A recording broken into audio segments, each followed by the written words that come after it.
We've discussed that impedance consists of real part resistance and imaginary part reactance. Then we know admittance consists of real part conductance and imaginary part susceptance. This one-port network includes RLC and dependent sources. We know the characteristic of resistors is I equals G times U. The characteristic of inductor is I equals 1 over J omega L times U. And the characteristic of a capacitor is I equals J omega C times U. Similarly, we can use the method of finding current with given voltage or finding voltage with given current to get I equals watt times U.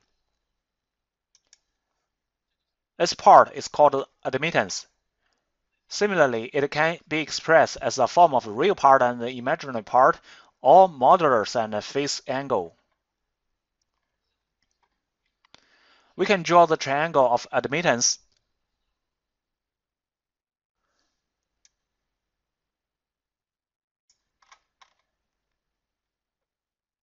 Next, let's take this parallel RLC circuit as an example to explain the admittance characteristic of the one-port network. In this condition, Y equals G plus J times omega C minus 1 over omega L. It can be written as a form of the modulus of Y and the angle of admittance, or the form of G plus JB. Similar to the previous discussion, it has three conditions.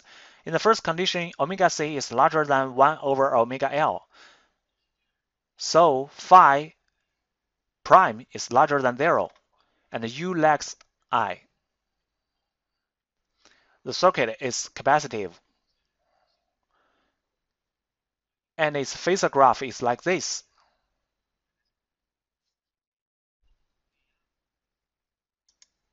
Now we define port voltage as a reference phasor, and suppose that this phasor IR. For inductors, U leads I 90 degrees. This is a direction of IL by the method of head to tail. Because omega C is larger than omega L, the direction of IC is like this, then the current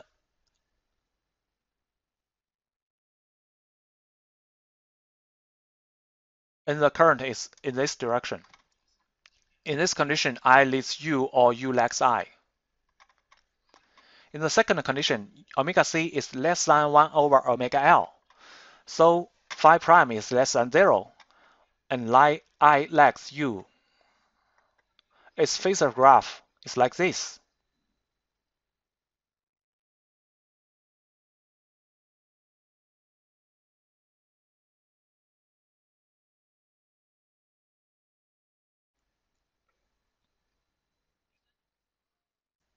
In the third condition, omega C equals 1 over omega L, so phi prime equals 0, and U and I are in phase. Its phasor graph is like this.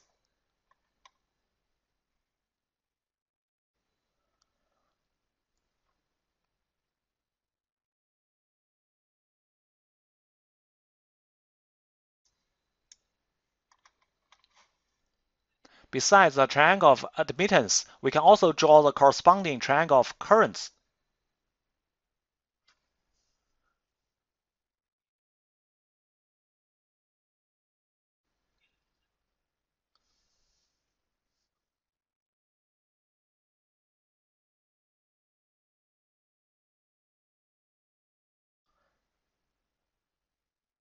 These two triangles are similar.